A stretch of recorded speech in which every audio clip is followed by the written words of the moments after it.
You are going to be blown away by this. We knew that the launch of the Zara Sultana Corbyn party was messy because Zara Sultana Thursday night put up a statement saying she was going to co-lead a party with Jeremy Corbyn, but then Jeremy Corbyn went radio silent and we found out that apparently he hadn't completely agreed to it. But now we have the full scoop on exactly how this unfolded, the times they've got hold of the WhatsApp screenshots, and it is way messier and crazier than you possibly could imagine. I'm going to show you exactly what happened, but first let's just remind ourselves of what the hell happened on Thursday night. Zara Sultana around 8:30 p.m. put out this statement saying, "Today, after 14 years, I'm resigning from the Labour Party. Jeremy Corbyn and I will co-lead the founding of a new party with other independent MPs, campaigners and activists across the country." Jeremy Corbyn's name there right up at the top of this statement. Very clear. He is not someone in the background. He is co-leading this party with Zara Sultana. But turns out Jeremy Corbyn, he is opposed to co-leadership. He doesn't think that it can work. And what happened in the events leading up to the posting of this statement is just crazy. He didn't agree to this, but some lefties voted on a Zoom call for him to co-lead the party. And even though he didn't agree, they're like, oh, well, we won the vote, so we'll put out the statement saying that you're co-leading the party now. They literally forced him into it with some vote on a Zoom call that they thought was binding. This is insane. Let's take a look at the Times article with the WhatsApps and the whole full rundown of exactly how this happened. So their headline is Tech Show, Team Corbyn oppose new party minutes after the launch. It all went crazy on WhatsApp, and there was this, as I've said, this Zoom call beforehand where they voted for him to co-lead a party, even though he voted against the motion to co-lead the party. This is just, it's completely insane. So Zara Sultana posted this statement, and the Times says there was just one problem: Corbyn himself. Unbeknownst to anyone beyond a small circle of senior leftists, the usually peaceful Islington North MP and former Labour Party leader was furious about Sultana's post. He agrees the moment demands a new party or movement to soak up dissent on the left and in minority communities, just not the one that was announced. He implored Sultana to delete her message, to no avail. His wife, Laura Alvarez, the Mexican socialist and former coffee bean importer, did the same. She too was ignored. Can you believe this? This girl has the audacity to put out a statement saying Jeremy Corbyn and I are co-leading a party. Jeremy Corbyn and his wife tried to message this girl being, hello, what the heck is going on? We didn't agree to this. And she literally just ghosts them and ignores them. Like, what the hell? I mean, you know, Jeremy Corbyn, I guess he didn't want to cause a huge storm because he wants there to be some sort of new party. He just doesn't want to co-lead it. So he didn't say anything. He just went radio silent and didn't tell us anything. He didn't cause a storm on Twitter. But on WhatsApp, my God, it was kicking off. And you are going to see the WhatsApps in just a moment, ladies and gents. But let's just see how this Zoom call, how it all unfolded. This is quite a long article, but let's just try and get to the details.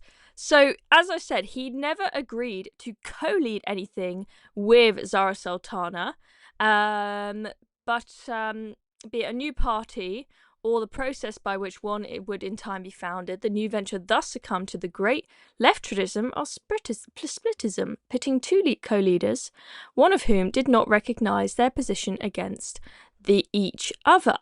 The reality is that Corbyn had been outmanoeuvred by comrades on the left who had engineered their preferred outcome less than 30 minutes before Sultana's post. After discovering her announcement, he was outfoxed for the second time, as those around Sultana ignored his entreaties, predicting the ex-leader, non-confrontational to the end, would rather do nothing than acknowledge what had occurred.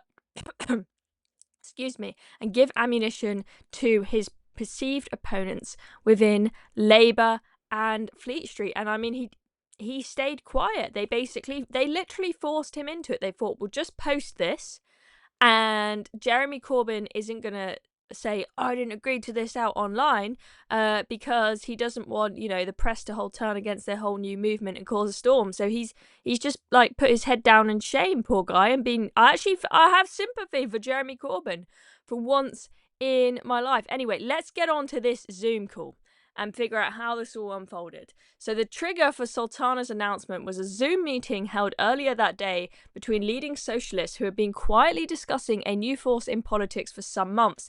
The group has no name, no constitution, doesn't exist legally, and is known on WhatsApp as just the organising committee. So I mean, these guys kind of jumped the gun with announcing this party. Like, it literally doesn't even have a name or anything, and you've put out the full statement announcing it, which, I think Corbyn probably expected that without a name or anything yet, that they weren't going to go full announcement. But anyway, he's on this Zoom call where they're talking about their future party. Corbyn is on that call, and he has allies of his. He's got staff, he's got former aides in this call. Those involved believe he should be front and centre of whatever eventually emerges, at least on an interim basis. Then there were members of the other tendency, those who believe a younger generation of socialist leadership must be an equal part of any new movement. Among them were Sultana herself, fiercely ambitious, Andrew Feinstein, the South African anti-corruption activist who ran against Starmer in Holborn and St Pancras at the last election, and Salma Yaqub, the former leader of Respect, George Galloway's party. Okay, so those are the nutters that we are dealing with.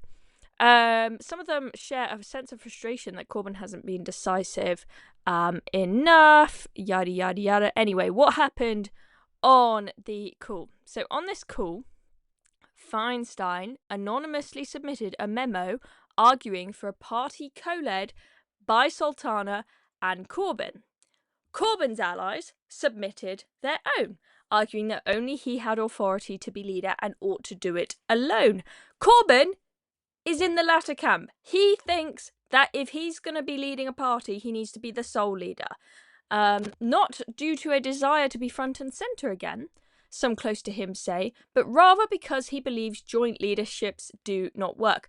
I would agree with Corbyn on that one point. Don't agree with him on many things. But I think these young nutters who think that you can have two people and not one person who gets the final say running the show. You can have a leader and a deputy leader, but two people, completely equal position, sounds a little bit, utopian. I mean, as is socialism generally, so you don't really get surprised by it. But anyway, Yaqub chairs the meeting. He calls a vote on both of these positions. Co-chair or Jeremy Corbyn, the sole leader of the party.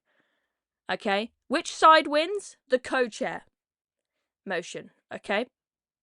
But Jeremy Corbyn didn't vote for that. He didn't agree to co-chair the party. Right? It's insane.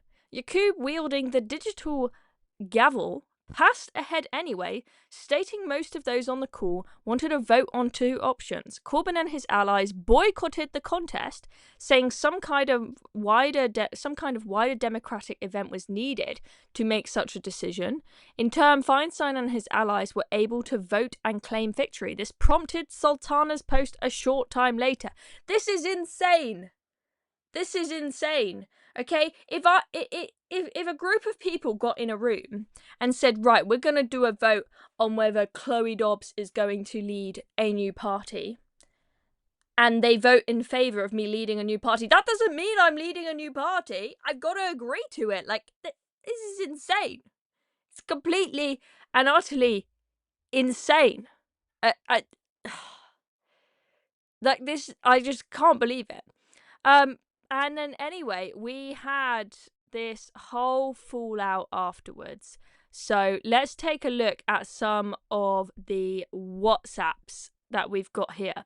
So Alan Gibbons says, yesterday, Andrew Feinstein put forward a paper for co-leadership with Jeremy Corbyn and Zara Sultana as those co-leaders. Hussein argued against our collective position. Then, without consulting our other comrades, funny how they called themselves all comrades, said he would have a Zoom to explain. We wanted consensus on a leadership position. The majority of the organising committee moved a vote.